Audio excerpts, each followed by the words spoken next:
हे महाराज श्री नमोस्तु नमोस्तु नमोस्तु इच्छामि इच्छामि इच्छामि।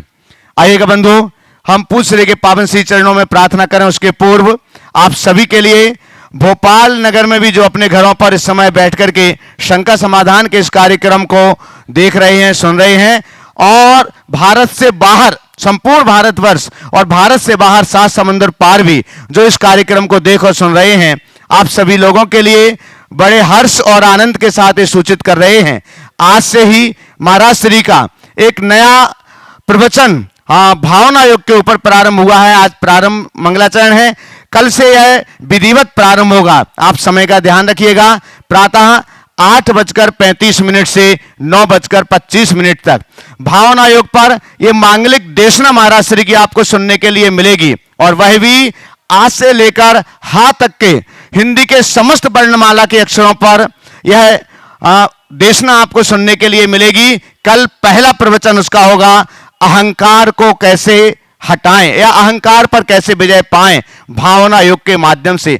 आपके अंदर जितने भी नकारात्मक हैं, और महाराज श्री प्रतिदिन आपके लिए नए नए आपके अंदर जो नकारात्मक विचार हैं, रोग हैं, जो भी आपके अंदर नेगेटिविटी है, उन सबको हटाने के लिए भावना योग पर यह देशना कल से प्रारंभ हो रही है। कल पहला प्रवचन है अहंकार को हटाने के लिए। और बंधुओं, साथ ही हम आपके लिए बतला दें, महाराज श्री प्रवचन के बाद 5, 7 या 10 मिनट तक भावना योग का प्रयोगात्मक भी यहां पर करवाएंगे, भावना योग भी संपन्न करवाएंगे। तो आप सभी लोग कल से प्रतिदिन प्रातः काल 8:35 से आप अपना समय सेट कीजिएगा। जो लोग यहां पर उपस्थित रहेंगे वो साक्षात इस लाभ को पाएंगे, और भोपाल नगर में जो रहते हैं, भारत में जो रहते हैं, भारत के बाहर भी जो लोग रहते हैं, वे भी अपना समय सेट करें। प्रातः 8:35 से 9:25 तक भावना योग से अवश्य जुड़िएगा, क्योंकि भावना योग के माध्यम से आपके अंदर के नकारात्मक विचारों को हटाने के लिए एक नई प्रवचन श्रृंखला कल से प्रारंभ हो रही है, आ से लेकर हा तक के समस्त हिंदी के अक्षरों के माध्यम से। तो आप अवश्य इस समय को सुनिश्चित कीजिएगा और महाराज श्री के प्रातःकालीन प्रवचनों का सौभाग्य प्राप्त कीजिएगा। आइएगा, हम महाराज श्री के जयकारे के साथ निवेदन करते हैं पूज्यवर मुनि श्री संधान सागर जी महाराज जी के पावन श्री चरणों में। जब बोलो पूज्यवर मुनि श्री प्रमाण सागर जी महाराज की। चलते हैं गुरु चरणों में, और इस आचार्य विद्यासागर शोध प्रबंध संस्थान से आज का यह है शंका समाधान का सत्र अपन प्रारंभ करें। उसमें जो श्री विद्या प्रमाण गुरुकुलम की स्थापना हो रही है, उसमें बहुत बड़ी भूमिका आप लोग प्रतिदिन सुन ही रहे हैं उनको। ऐसे श्री प्रशांत जी जैन सेज यूनिवर्सिटी यहाँ पर उपस्थित हैं, और गुणायतन ट्रस्टी भी हैं, और यहाँ विद्यासागर प्रबंध विज्ञान संस्थान के भी ट्रस्टी हैं। निश्चित रूप से इनके कंधों पर गुरुवर ने दुरुत्तर भार दिया है, और वह निर्वहन भी बहुत अच्छे से कर रहे हैं। सभी बच्चों का वहाँ अध्ययन होगा उसी सेज यूनिवर्सिटी में। एक बार जोरदार ताली बजा दीजिए इनके सम्मान में।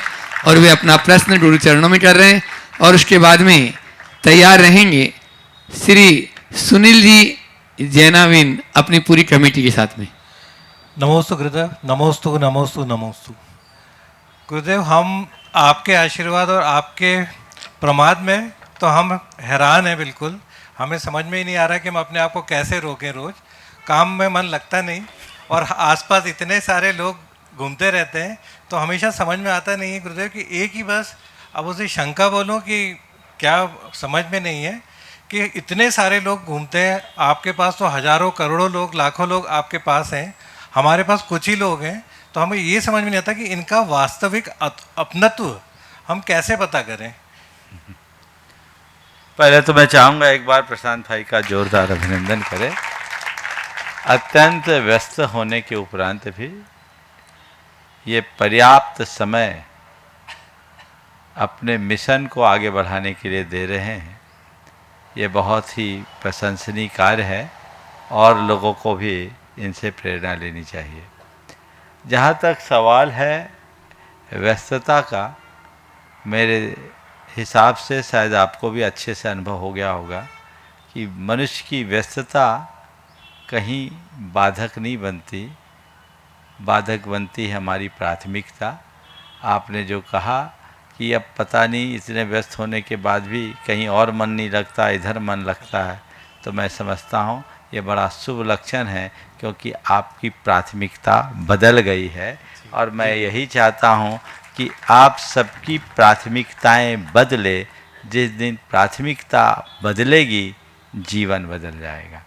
आपने कहा कि संपर्क में आने वाले इतने सारे लोगों के द्वारा प्रदर्शित अपनत्व को हम कैसे आंकें। मैं इतना कहना चाहूँगा कि कोई यदि अपनी ओर से अपनत्व प्रदर्शित करता है तो हम उसका अभिनंदन करें, उस पर संशय न करें।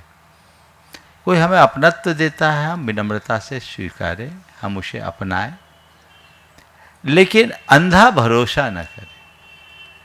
हम लोग 2 लाइनें बोलते हैं, फैले प्रेम परस्पर जग में, मोह दूर ही रहा करे। तो बस एक दूसरे का साथ निभाना, एक दूसरे के साथ हिल मिल कर रहना, एक दूसरे के काम में आना, ये हमारे प्रेम की अभिव्यक्ति है। पर एक दूसरे पर निर्भर हो जाना, एक दूसरे के साथ आसक्त हो जाना, एक दूसरे के पीछे पागल हो जाना, एक दूसरे के अभाव में न रह पाना अच्छी बात नहीं है। ये सब मोह के लक्षण हैं।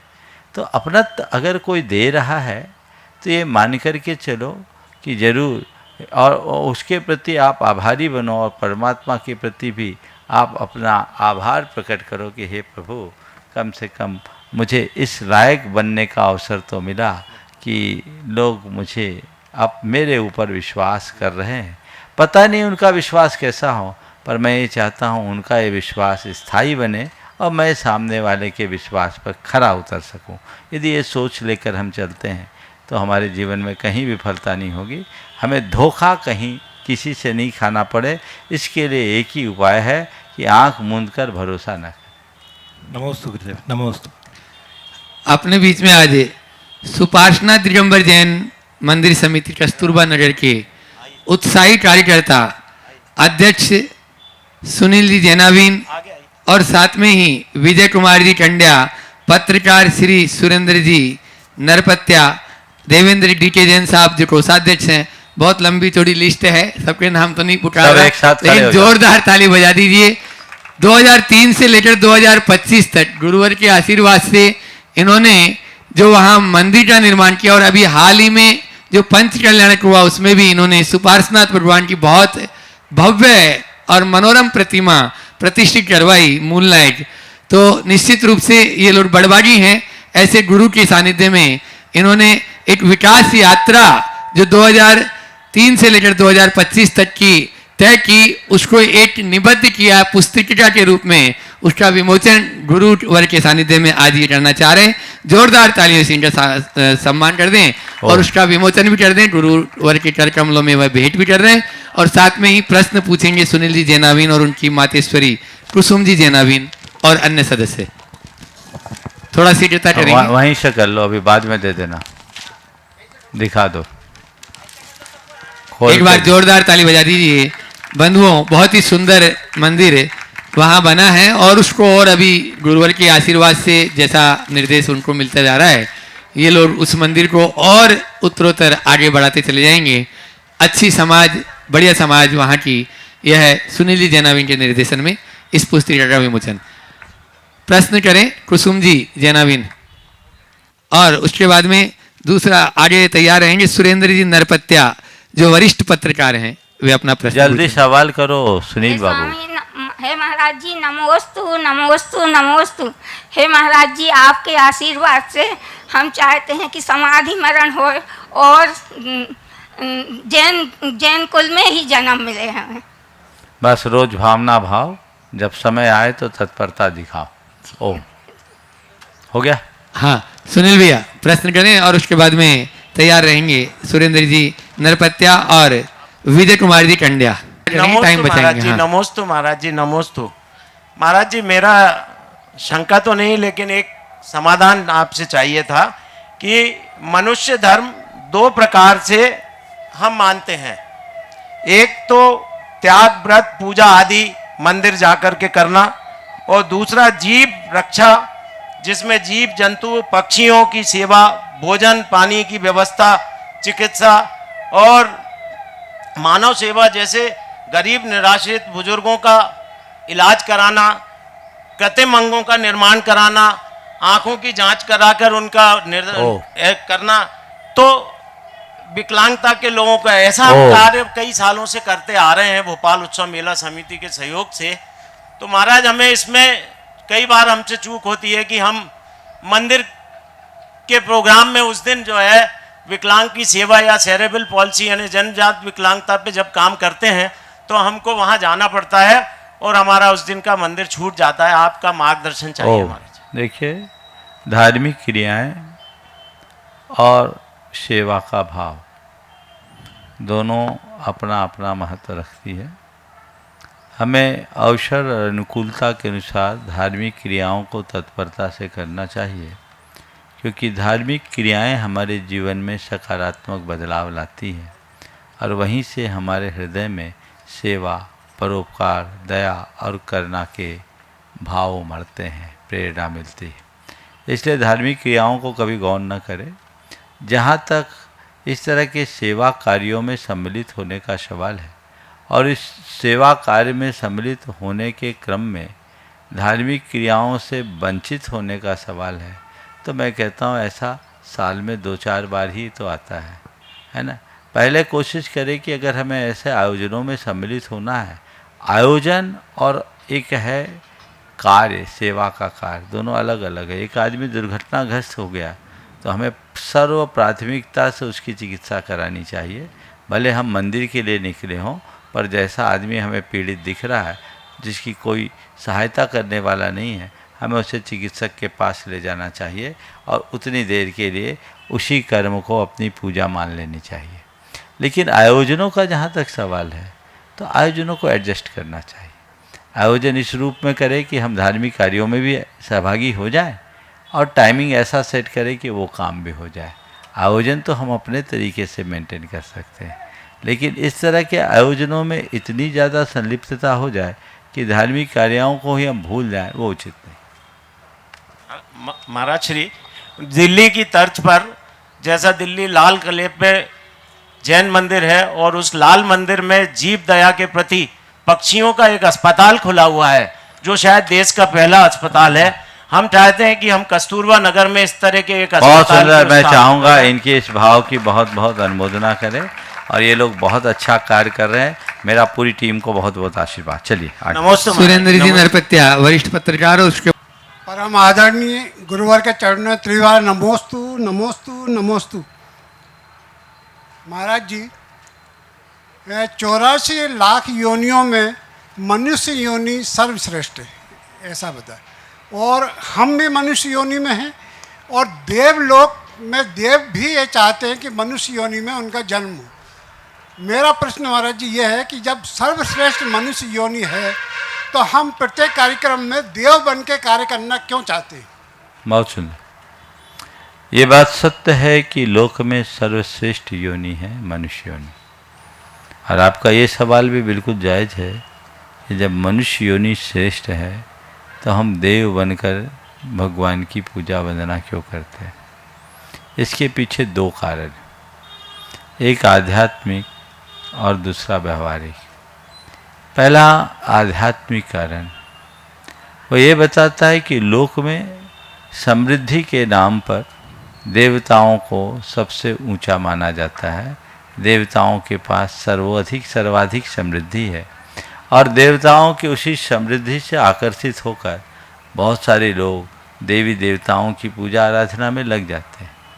लेकिन जब देवता भगवान के चरणों में नमन करते हैं तो ये इस बात का प्रमाण बन जाता है कि मनुष्य का स्थान देवता से ऊंचा है। जिस भगवान की हम पूजा कर रहे हैं वो मनुष्य रूप में है और जो पूजा करने वाला है वो देवता के रूप में।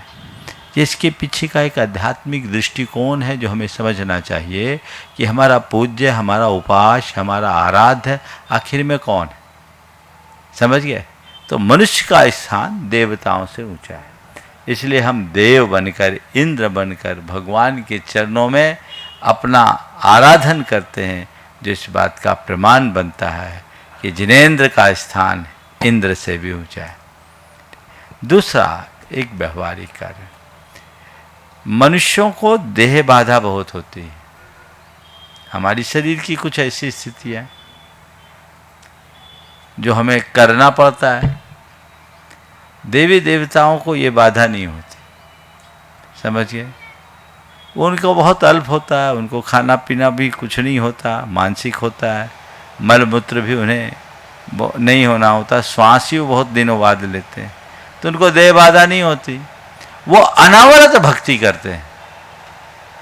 तो हम देव के रूप में यानी इंद्र के रूप में प्रतिष्ठित होकर जब भगवान की आराधना करते हैं तो उसके पीछे एक व्यवहारिक भावना है कि हम सब बाधाओं से मुक्त हो केवल आराधना में लीन हो जाए, ऐसा समझना चाहिए। विजय कुमार जी टंडे अभी अपना प्रश्न करें और उसके बाद में तैयार रहेंगे डीके जैन साहब, कोषाध्यक्ष कस्तूरबा नगर दिगंबर जैन मंदिर, लेकिन वो अपने प्रश्न को थोड़ा सा सीमित कर लेंगे ताकि आपके संविधान से दूसरे को लाभ मिल सके। ओ हाँ चलो ठीक। डीके जैन साहब करें प्रश्न। हो गया पूरा। परम पूज मुनि श्री 108 परमार सागर महाराज जी, श्री निर्वेक सागर महाराज जी, श्री संधान सागर महाराज जी के चरणों में बारंबार नमस्तु। चुल्लक जी महाराज जी के चरणों में इच्छामी।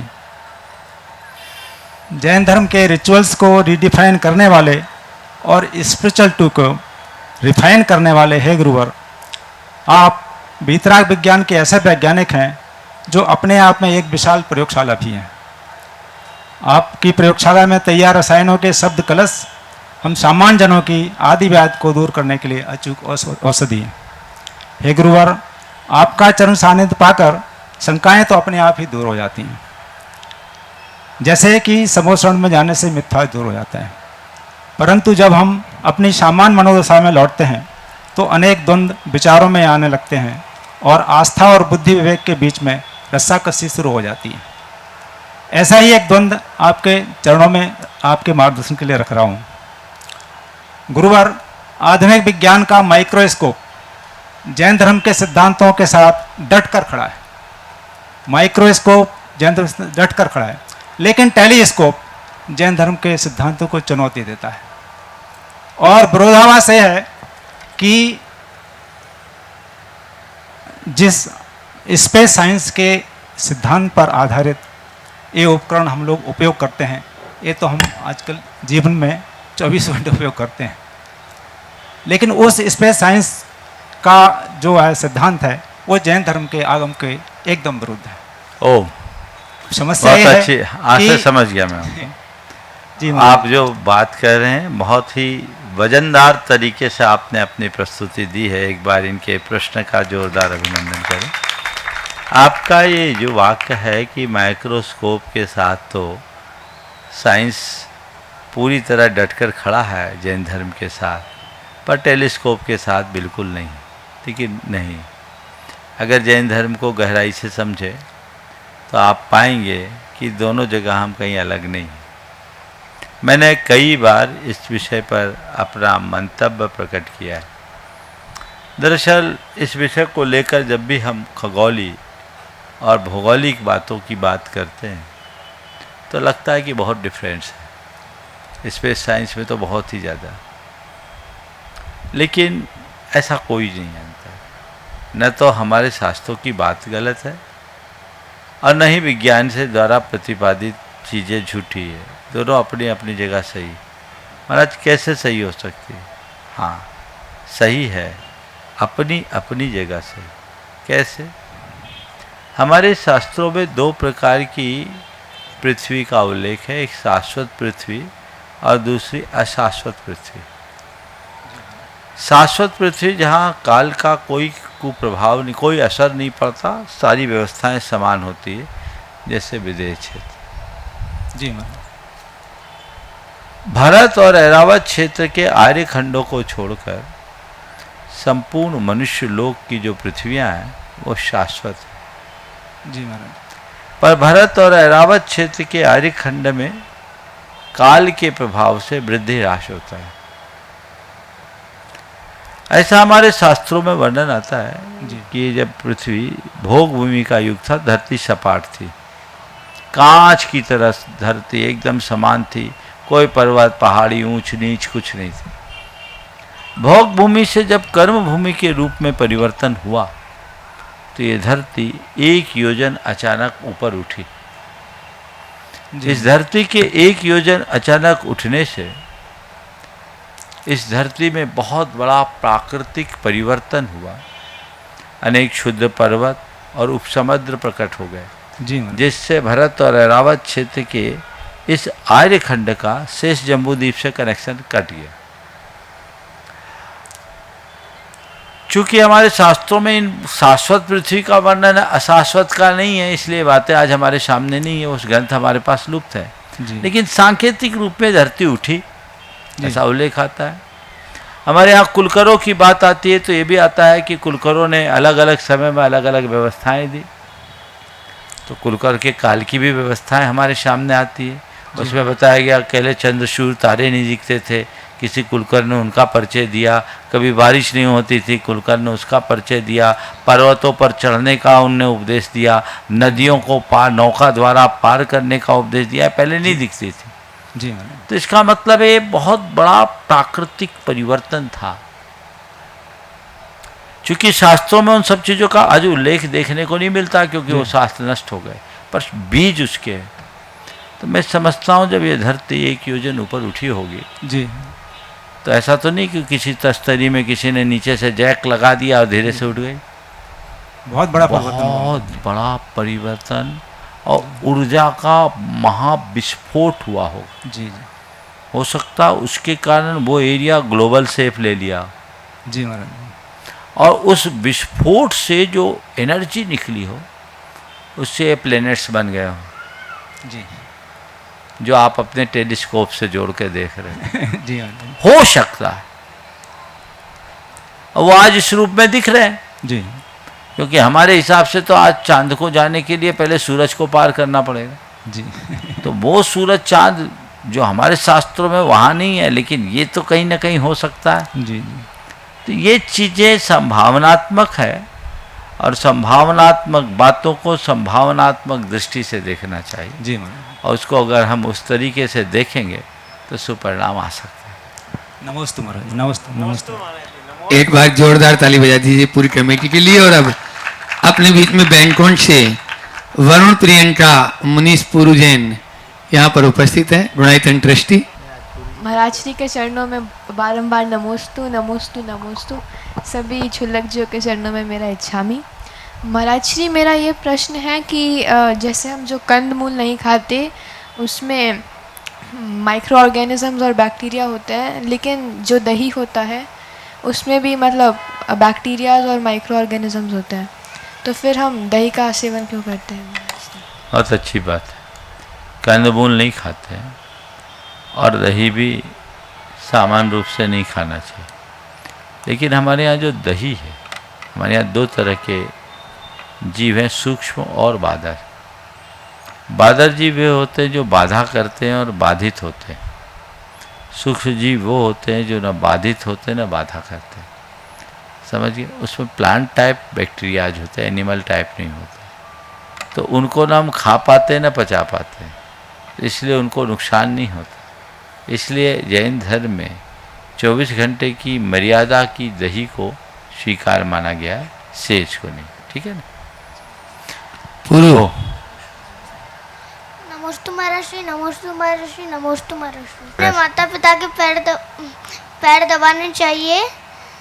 पर हमारे जब हम स्कूल से आते हैं तो हमारे पैरों में दर्द होता है, तो हम किससे पैर दबवाएं? इस बच्चे ने जो पर्ची लिखी है उसमें लिखा है कि मेरा प्रश्न है कि हमें माता पिता के पैर दबाना चाहिए, पर हम बच्चों को रोज़ पैर में इतना दर्द होता है कि माँ को ही सबके पैर दबाने पड़ते हैं, तो मुझे दोष लगेगा क्या? यही पूछा है ना? चलिए, तुम्हारी राइटिंग है, लिखवाया है किसी से। चलो, बहुत अच्छा है। बहुत अच्छी भावना इस छोटे से बच्चे ने प्रदर्शित की। देखो, बच्चों को माता पिता की सेवा तो करनी चाहिए। हमारे नीति ग्रंथों में लिखा अभिवादन शीलस्य नित्य वृद्धोपसेविना चत्वारि तस्य वर्धन्ते आयुर्वृद्धि यशो बलम, कि जो अभिवादनशील यानी विनम्र होता है और बड़े लोगों की सेवा करता है, बड़े लोगों में माता पिता भी आते हैं, उसकी 4 चीज़ें बढ़ती, आयु बढ़ती, विद्या बढ़ती यानी बुद्धि बढ़ती है, यश बढ़ता है और बल यानी पावर बढ़ता है, नेम और फेम सब वो प्राप्त करता है। इसलिए बड़ों की सेवा तो करनी चाहिए। और रहा सवाल अपने को तकलीफ़ है तो छोटे बच्चों के हाथ पैर दुखते हैं तो माँ और पिता उसी को कहते हैं जो बच्चों का पूरा ख्याल रखे, समझ गए। तो माता पिता अगर बिना कहे तुम्हारे पैर दबाते हैं तो एक बात अपने मन में बैठा के रख लो कि इस माँ बाप ने हमारी इतनी सेवा की और हमारा इतनी कठिनाइयों से पालन पोषण किया, हम अपने जीवन में उनका दिल कभी नहीं दुखाएंगे, हम उनका दिल कभी नहीं दुखाएंगे। ये मन में संकल्प लो, समझ गए। और कोशिश करो कि जब हमारी ज़रूरत हो हम सेवा में कोई कमी नहीं करेंगे। हो गया। गुणायतन ट्रस्टी सुबोधि जैन, नगर निगम, ये अरुणिमा जैन, अवधपुरी, पूरे परिवार के साथ में। मुनि संघ के चरणों में नमोस्तु महाराज जी। एक श्यामी छुल्लक महाराज जी। महाराज जी, एक छोटा सा प्रश्न है, शंका है कि हम सरकारी सिस्टम में जब काम करते हैं कि जब हम एक कदम अपनी मर्जी से चलते हैं तो हमें पता चल जाता है कि कितने जो अपने थे वो कितने अपने हैं। इसका गूढ़ रहस्य बताएं महाराज जी। हम एक कदम अपनी मर्जी से चलते हैं तो हमें पता चल जाता है कि हमारे जो अपने थे वे कितने अपने हैं। मैं तो ये कहूँगा कि अपनों को पहचानने का यही एक तरीका है और पहचान करके ही अपना काम करो, समझ गए। जब तक सामने कोई ऐसी चुनौती भरी बात ना आए तब तक अपने और पराये की पहचान बहुत कठिन है। इसलिए हम अपने को पहचान कर आगे बढ़े। नमोस्तु महाराज। चीनी अरुणिमा पूरे परिवार के साथ में। महाराज जी के चरणों में त्रैभान नमोस्तु। महाराज जी, मेरा ये प्रश्न है कि गुरु साची बताओ कैसे मुनि बनवे को आगव तु भाव। साची बताओ कैसो मुनि बनवे को आगव तो भाव, चक्का कि हमारे गुरु से बन गओ तो लगाओ। चलो ठीक है। कृतार्थ जैन झलोन, और उसके बाद में तैयार रहेंगे अपूर्वा पारस जैन। नमोस्तु गुरुदेव। मेरा प्रश्न यह है, जब हम किसी परीक्षा का टेस्ट देते हैं उसमें हम भगवान से, गुरु से और परिवार वालों से आशीर्वाद लेते हैं और उसमें हम निकल जाते हैं, तो हमें उसका उपकार किस प्रकार से चुकाना चाहिए। तुम निकल गए, चयन हो गया। यस। कौन सी क्लास में? 6th में। चलो, कल परिणाम घोषित हुआ और बच्चे बड़े हर्षित है, बहुत अच्छी बात है। 180 बच्चों का चयन इस पूरे के पूरे सत्र के लिए हुआ है। वे सभी भाग्यशाली हैं पहले साल में, और निश्चित ये बच्चे आगे बढ़कर अपने जीवन को संवारेंगे ही, साथ साथ धर्म, संस्कृति और समाज के गौरव को भी बढ़ाएंगे। तो उन्होंने पूछा है कि उनके उपकार को कैसे चुकाएं। बस सब उपकार चुक जाएगा। हमारे शास्त्रों में लिखा कि गुरु शिष्य को पढ़ाते हैं, दीक्षा देते हैं, ये गुरु का शिष्य पर उपकार है। और शिष्य गुरु के द्वारा बताए गए मार्ग पर चलता है, यह शिष्य का गुरु पर उपकार है। समझ गए। तो तुम कैसे उपकार चुकाएं, तो एक ही उपाय है, जो लक्ष्य लेकर आए हो हमेशा उसको ध्यान में रखो, लक्ष्य को भूलना मत। समझ गए। मन लगा करके पढ़ाई करना, ऐसा बनाओ कि पढ़ लिख कर मुझे आगे बढ़ना है और धर्म ध्वजा को दिग दिगंत तक फैलाना है। ऐसी भावना अपने मन में जगा के रखोगे, सब चीजें अच्छी हो। अपूर्वा पारस जैन, वे अपना प्रश्न कर रहे हैं। नमोस्तु महाराज श्री। महाराज श्री, सबका अच्छा सोचने के बाद भी लोग गलत समझते हैं, किस पाप कर्म का उदय है? नमस्ते। ऐसा समझना, आपने लोगों का अच्छा सोचने वाले लोगों को आपने कभी गलत समझा होगा, अच्छा करने वालों की आपने अनुमोदना नहीं की होगी, इसलिए अच्छा सोचने और अच्छा करने के बाद भी लोग गलत समझते हैं। तो इसको सोचकर हताश नहीं होना, ये सोचना कि मेरा इतना पापोदय है कि अच्छा करने पर भी लोग गलत समझ रहे हैं, तो बुरा करने पर तो फांसी में लटका देंगे, इसलिए मुझे अच्छा ही करना है, बुरा करने का तो सोचना ही नहीं। नमस्ते महाराज। CS नीलेश जी, जैन शिरोमणि संरक्षक गुणायतन। गुरुदेव, हमारे दिनचर्या में सुख दुख के बहुत कारण बनते हैं। पूरे दिन भर में कई ऐसे निमित्त आते हैं जिसमें हमें दुख होता है, सुख होता है, लेकिन गुरुओं की नज़रों में दुख और सुख का मतलब क्या है? उनके अपने जीवन में दुख और सुख के क्या पल आते हैं कि उन्हें दुख होता है और सुख होता है? आपके दुख और सुख जो है ना, हमारे मन की फीलिंग है। जिसको अच्छा मान लो सुख, जिसको बुरा मान लो दुख। तो जो परिस्थितियों से प्रभावित होते हो, कभी सुखी और कभी दुखी होते, और जो अपने आप में भावित होते हो, हर पल आनंद से भरे होते हैं, उनको न सुख होता है न दुख, वो प्रतिकूल स्थिति में भी प्रसन्न होते हैं। तो हमें सुख दुख से ऊपर उठकर समता का अभ्यास करना चाहिए, स्थिरता के साथ जीने का प्रयास करना चाहिए। जो मनुष्य अपनी भावनाओं पर स्थायी रूप से नियंत्रण पाने में समर्थ हो जाता है, वह सुख दुख से ऊपर उठ जाता है। नमस्ते। नमस्ते। ऋषि जैन विद्या प्रमाण गुरुकुलम का छात्र है, और उसके बाद में महाराज जी, मेरा प्रश्न ये है कि विद्यार्थी के 5 गुण होते हैं, कौवे जैसी चेष्टा, बगुले जैसा ध्यान, बगुले जैसा ध्यान, कुत्ते जैसी निद्रा, कम भोजन, गृह त्यागी। तो महाराज जी, इसके अलावा 5 गुण के अलावा भी और कोई से गुण होते हैं? काक चेष्टा, बकत ध्यानम, स्वान निद्रा और अल्पाहारी, गृह त्यागी, विद्यार्थी, पंच लक्षणम, है ना। तो ये 5 ही हो जाए तो विलक्षण हो जाओगे, पहले 5 तो करो, 6वें की बात क्या कर रहे हो? समझ गए? तुम लोगों के लिए बड़ी अच्छी बात है। आप गृह त्यागी तो तुम लोग हो जाओगे, गुरुकुलम में तुम्हारा भी चयन हो गया ना, तो भाग्यशाली हो तुम। तो अब जब पढ़ोगे तो पढ़ने के लिए घर का त्याग तो करना पड़ेगा। तैयार हो ना? किस क्लास में आए हो? 7th में। हाँ, तो अपना गृह त्यागी है ना। और अब काक चेष्टा, कौवे की तरह चौकन्ना रहना। काक चेष्टा का मतलब जानते हो? कौवा होता है ना, उसकी एक आंख इधर एक आंख इधर ऐसे चलते रहता है, वो दोनों तरफ एक साथ देखता है, समझ गए। और बकत ध्यान, बगुला जितना एकाग्र होता है अपने काम में, वैसी अपने अंदर एकाग्रता होना चाहिए। और कुत्ते जैसी नींद पल में जाग जाए, ज़्यादा नहीं सोना, समझ गए। नींद पूरी लो, लेकिन ऐसी नींद नहीं कि हर बात में प्रमाद आए, समझ गए। और गृह त्यागी, अल्पाहारी, ज़्यादा नहीं खाना, अशुद्ध चीज़ें नहीं खाना, अभक्ष चीज़ें नहीं खाना। ये विद्यार्थी के 5 लक्षण हैं। इनको आत्मसात करोगे तो कभी भी दुखी नहीं होगे। नमोस्तु। अपने बीच में मोहम्मद आरिफ जी यहाँ पर इस सत्र में है। गुरुजी, मैं आरिफ, बहुत बहुत आपको नमस्कार। मेरा प्रश्न ये है कि सब बहुत कुछ मिल गया है और मिल रहा है, लेकिन मन का लोभ कम नहीं हो रहा, क्या किया जाए? देखिए, लोभ तो एक ऐसा विकार है जिससे हर कोई किसी न किसी रूप में जकड़ा हुआ है।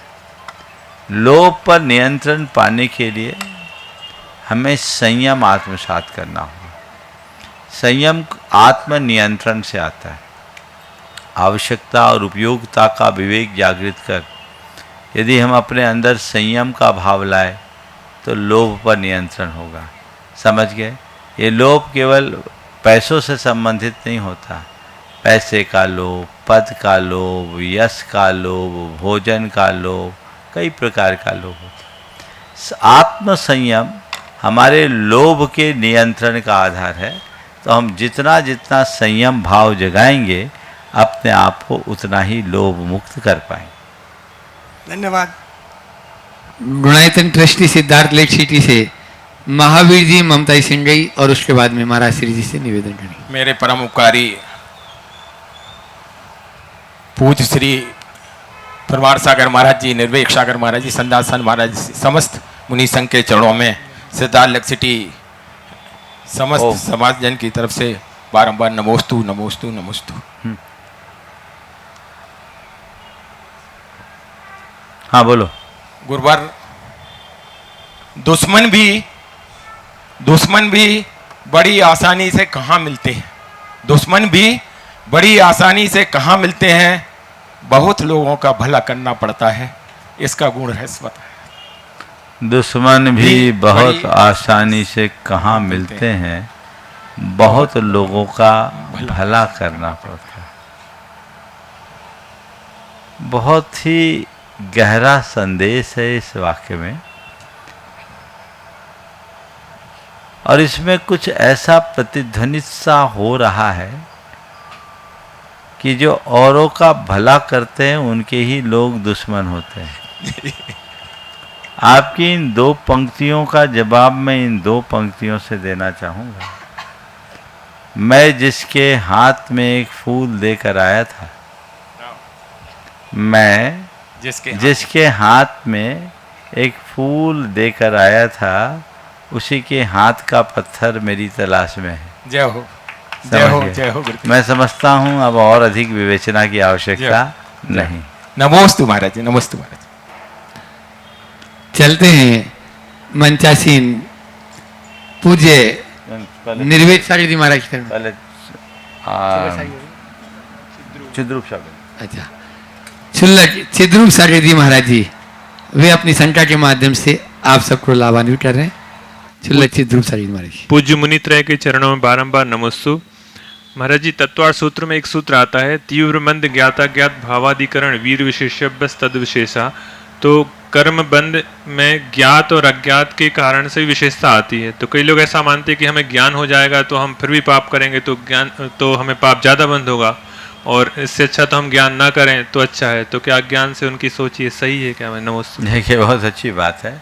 ज्ञात भाव और अज्ञात भाव से जो कर्म बंध की भिन्नता को दर्शाया गया, इसका मतलब ये नहीं कि ज्ञान पा जाएंगे तो ज़्यादा पाप होगा इसलिए अज्ञानी रहना है।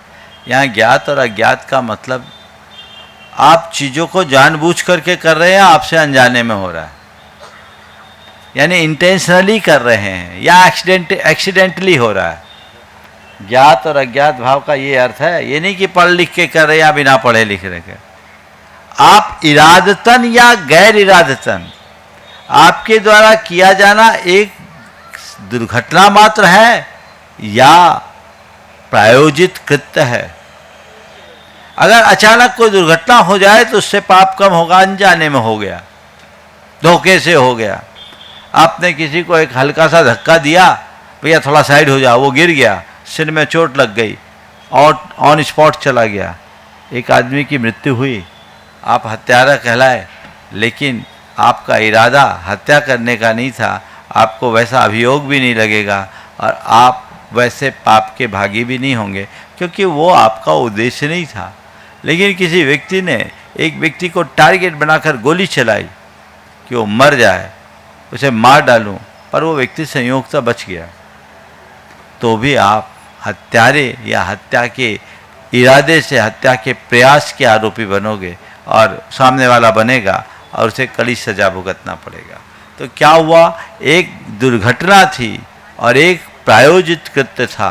तो ज्ञात भाव से करना यानी प्रायोजित तरीके से करना और अज्ञात भाव से करना यानी अनजाने में करना, यदि ये दोनों चीज़ें कर लिए तो अंतर है। इसलिए हम पढ़े ही नहीं, अच्छा ऐसा कहना गलत। पढ़ लोगे तो पाप से बचोगे, ज्ञान आ जाएगा तो पाप से डरोगे। अज्ञानी तो पाप में ही मगन होता है।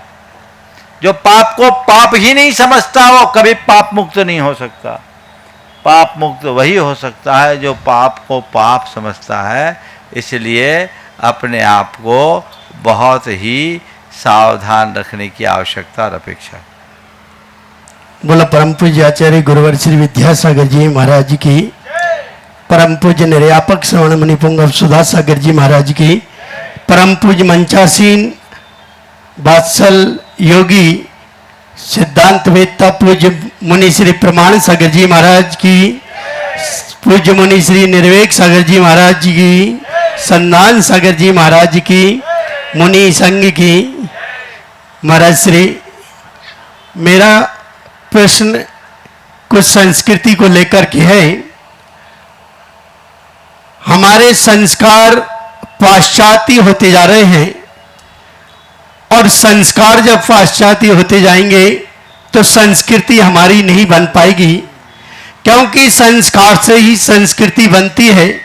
और जब हमारे संस्कार ही जैन दर्शन के अनुसार नहीं है, जैन सिद्धांत के अनुसार नहीं है, तो हम संस्कृति, जैन संस्कृति, जिन संस्कृति को कैसे संभाल पाएंगे? इसकी ज्वलंत बहुत सी समस्याएं हमारा जी आज पाश्चात्य संस्कृति को लेकर। हर घर में कुछ ना कुछ विवाद है, हर संघ में कुछ ना कुछ विवाद है। ना संघ बचे, ना समाज बची, और ना संस्कार बचे, ना संस्कृति। तो हम संस्कृति को कैसे संभालेंगे आगे? ओ, बहुत बड़ी चिंता आपने प्रकट करी।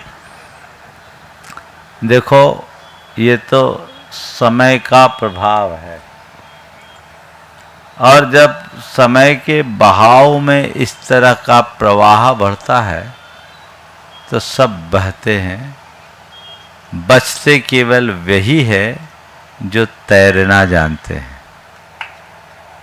हमारी निष्ठा जब तक गहरी नहीं होगी तब तक हम इससे अपने आप को बचा नहीं सकते। इस प्रवाह से बचने और बचाने का केवल एक ही माध्यम है, वह है हमारी निष्ठा। हम अपनी निष्ठा को सबल बनाएं ताकि इस प्रवाह से अपने आप को पूरी तरह बचा सके और जीवन को बेहतर बना सके। हमारी कोशिश होनी चाहिए सबके हृदय में वह सांस्कृतिक निष्ठा प्रकट करे जो सबके जीवन को बेहतर बना सके, अच्छा बना सके और आगे बढ़ा सके। हम लोग धर्म की बात करते हैं, पर धर्म की केवल उपासना तक अपने आप को सीमित कर लेते हैं।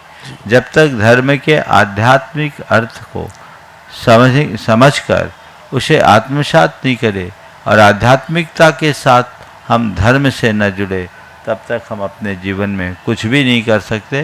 तो चाहे समाज हो, चाहे संघ हो, चाहे कोई, अंतरंग में धर्म आना चाहिए।